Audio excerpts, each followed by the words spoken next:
espíritu de la ley es, a través de la formación, la capacitación de las personas que trabajan en el Estado, tanto funcionarios elegidos, funcionarios designados por estos funcionarios que han sido elegidos por el voto popular, y también empleadas y empleados del Estado, se capaciten obligatoriamente en la temática de género, en los derechos de las mujeres, en los derechos de las identidades de género no binarias, buscando que estos agentes empiecen a tomar decisiones, conociendo la temática y tratando de ir rompiendo esta desigualdad estructural que hay en el acceso a derechos.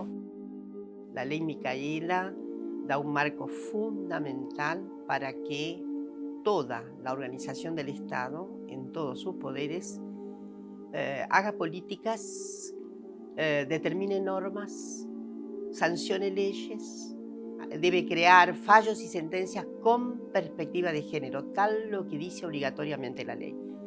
Ahora, eso puede entrañarse o puede adoptarse de manera superficial. Si la perspectiva de género se adopta de manera superficial, no habremos ganado mucho. Lo que hemos procurado con toda esta capacitación tan de vorágine realizada a lo largo de este año, a pesar de todas las adversidades, hemos propuesto que haya lo que yo llamo un entrañamiento de la ley. Esto es una posición de entrañas de la ley, una posición que sistematice, que elimine absolutamente la posibilidad de que el Estado se manifieste con conductas patriarcales. La ley Micaela es una herramienta, es una llave, nos gusta decir a nosotras, para transversalizar la perspectiva de género y diversidad en el conjunto de las estructuras del Estado.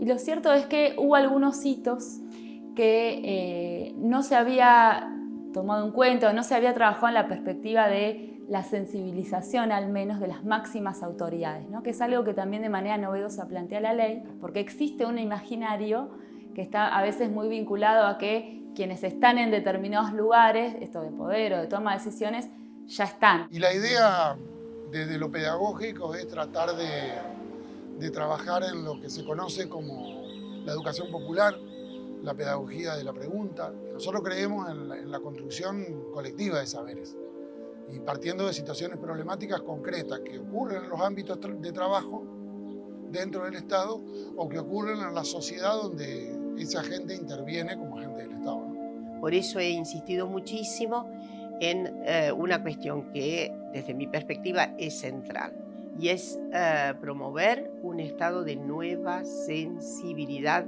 en quienes actúan en todos los poderes del Estado. Esta es la primera propuesta de la ley, sensibilizar, ¿no? Que haya un cambio fundamental en las estructuras del sentir y del pensar de quienes se desempeñan en algún puesto en toda la enorme dimensión del Estado argentino. En pocos meses pudimos lograr que el conjunto de las provincias de la Argentina adhirieran a la ley Micaela, es decir, las que faltaban, que la última fue Tucumán, en donde además creo que fue interesante porque se abrió un debate social, político, cultural en relación a qué implicaba la ley Micaela. Yo no propongo una extensión obligada de la ley Micaela al tótum social, porque sería una manera de ya confrontarnos con una cierta, ¿cómo decirlo?, una cierta labilidad de la propia propuesta. Algo que se torna exigido universalmente es algo que probablemente no se vaya a cumplir.